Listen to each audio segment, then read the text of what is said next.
So finally বন্ধুরা দেখো, ট্রেনে উঠে পড়েছি আমরা। তারপরে বেশ অনেকটা রাস্তা যাওয়ার পরে এইটা ছিল ভোর ওই 4টে-5টা নাগাদ, সকাল হচ্ছিল তখন। তখন আমি একটু ভিডিও করে নিয়েছিলাম। দেখতেই পাচ্ছ এই যে ট্রেনে আমরা উঠে পড়েছি, এই যে যাচ্ছি আমরা ট্রেনে এখন।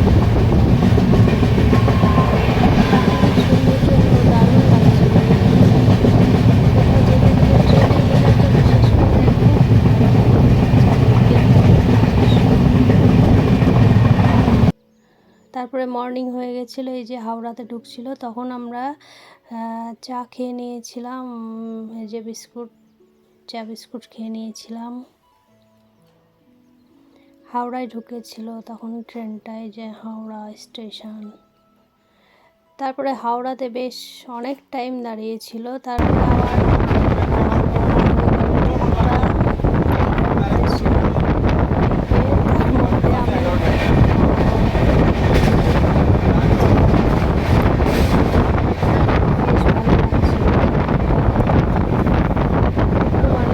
যাচ্ছিলাম, এই যে দেখতে পাচ্ছ। তারপরে এখানে ট্রেনে যেতে যেতে একটা কি নদীর মতো ছিল, জানি না ঠিক ওটা কি নদী না কি ছিল, আমরা দেখছিলাম।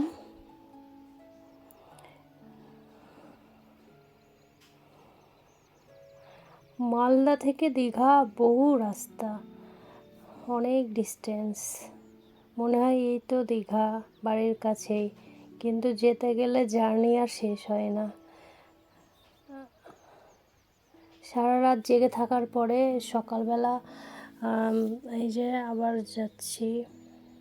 তারপরে ফাইনালি চলে এলো দীঘা। এই যে নামছি ট্রেন থেকে, দেখো দেখতেই পাচ্ছ ট্রেন থেকে এবার নামবো। এই যে পৌঁছে গেছি দীঘা স্টেশনে এখন। আমি ওটাই বলছিলাম মাহিকে যে এই দেখো এখন আমরা পৌঁছে গেছি দীঘাতে, চলে যাব এখন স্টেশন থেকে। স্টেশনে ঢুকছি। এই যে স্টেশন থেকেই কিন্তু দীঘা জগন্নাথ মন্দিরটা দেখা যায়, ওটা আমরা দেখছিলাম, মানে মাথাটা দেখা যায় ওর মন্দিরের।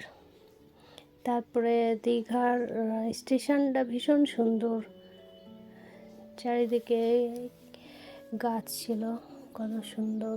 আগেও গেছি আমরা দীঘাতে, এটা আমার সেকেন্ড টাইম দীঘাতে যাওয়া হলো। অনেক কিছু প্ল্যান করে রেখেছিলাম, বাট সবটা পূরণ হয়নি এই ওয়েদারের জন্য আর কি।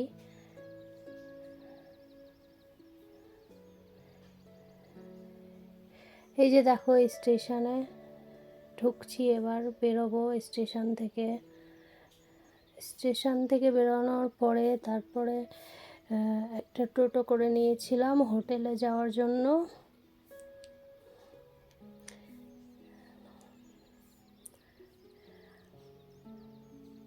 প্রচুর, মানে ট্রেনটাতে অনেক যাত্রী ছিল, মোটামুটি সবাই নেমে গেছিলো। তারপরে সবাই যে যার গন্তব্যস্থলে পৌঁছানোর জন্য যাচ্ছিল, আমরাও বেরিয়ে আসছিলাম আস্তে আস্তে। দীঘার স্টেশনটাও খুব সুন্দর।